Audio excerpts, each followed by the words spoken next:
probably been. Oh shit! Why my hair so? But yeah, why my hair so messed up? But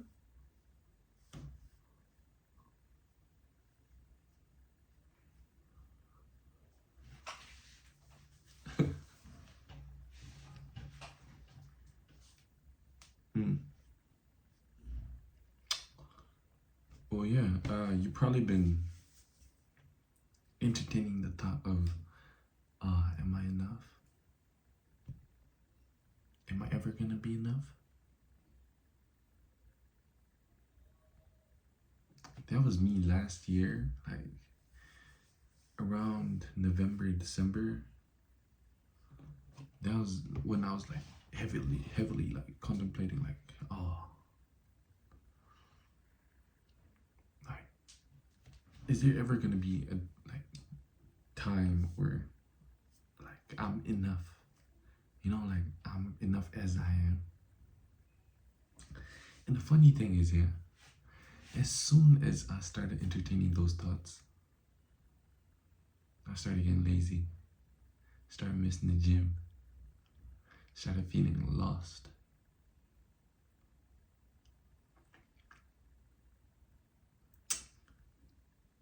So you probably know my answer. Should you be thinking about whether you're enough, or like should you stop here and, you know, if you're putting in the work, like, is there gonna be a day where it's gonna be enough? Simple answer, no. So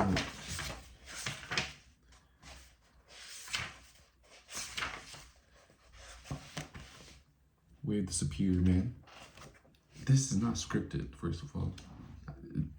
This was just on my table and I thought of a point that I could relate to this book.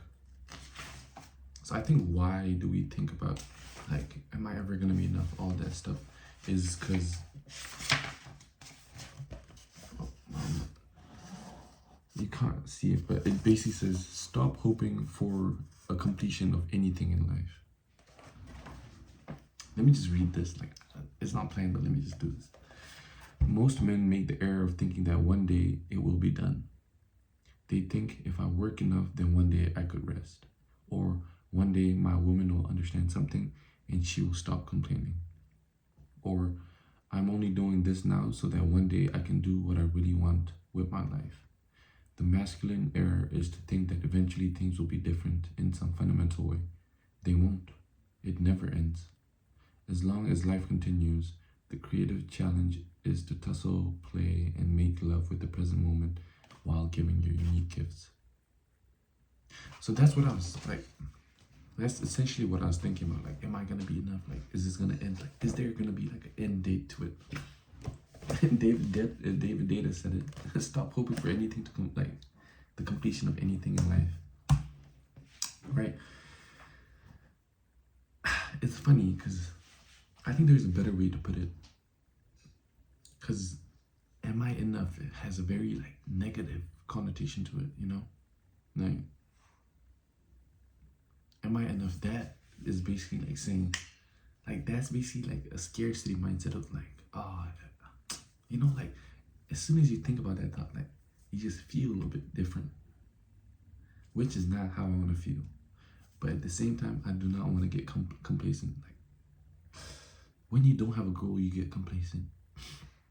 When you don't have something you're working towards, you get very complacent, which is bad. Because why do you want to be complacent and lazy and just like sit around the whole day?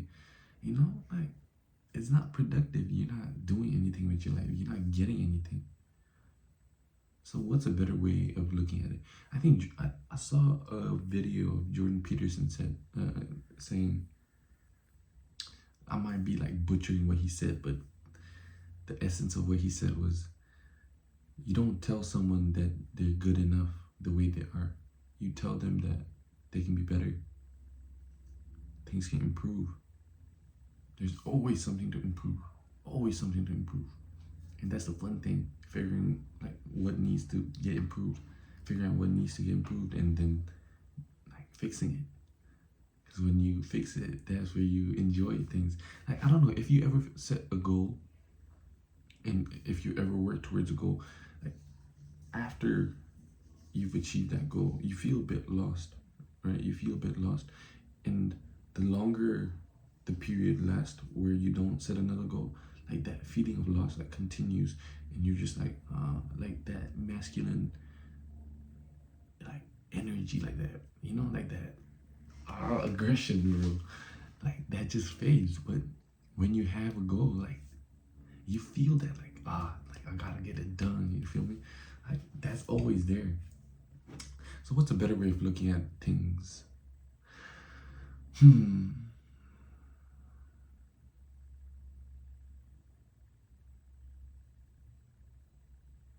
There's always something to improve. As simple as that sounds, you just gotta think like that. There's always something to improve, and you're in the pursuit of improvements, pursuit of excellence, right? Don't be thinking I'm not enough. You see, I'm not enough, and there's always something to improve. I don't know if you feel like what I'm feeling. I'm not enough, or am I gonna be enough? That has like a very like negative like feeling to it.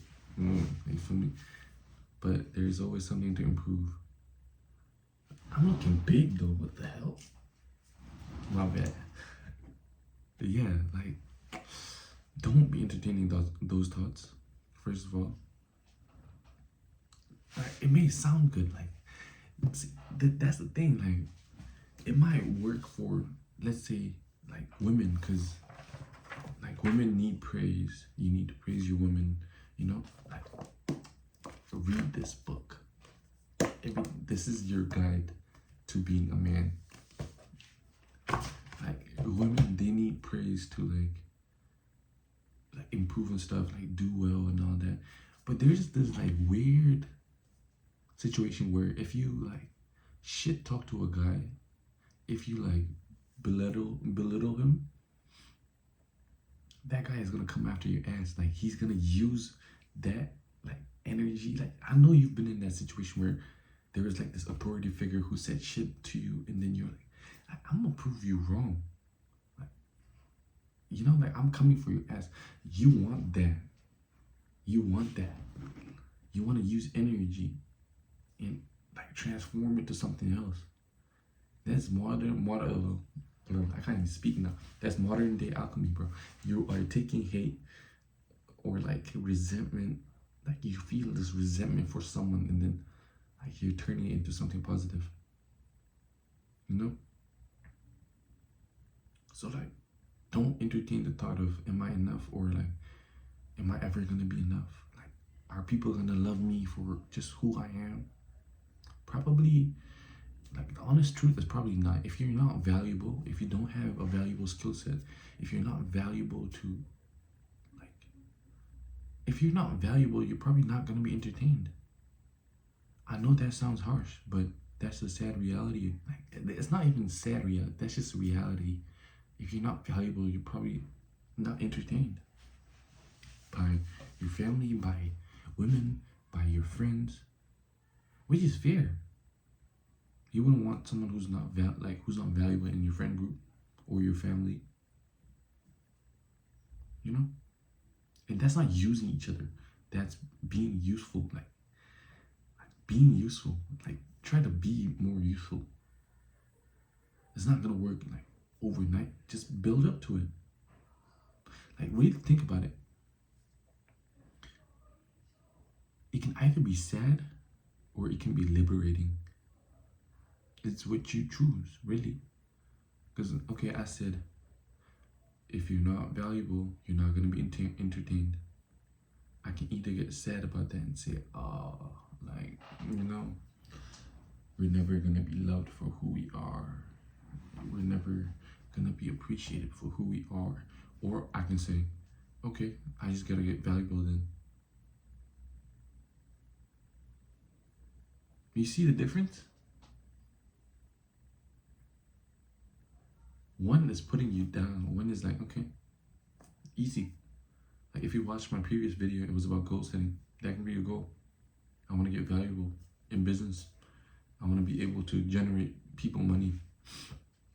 I want to have skill sets that are valuable to the marketplace.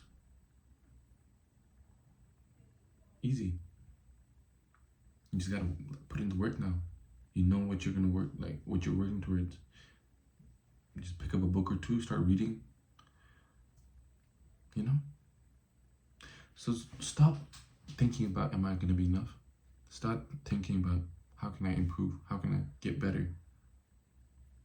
See? You see this tattoo right here? That says Kaizen. That's basically my reminder to improve. So yeah, stop self-pitying. Stop feeling pity for yourself. Stop bringing yourself down. And start channeling that energy to get productive. Do something in your life. You know, like get the ball moving. Once that momentum catches up, GG. GGWP, people.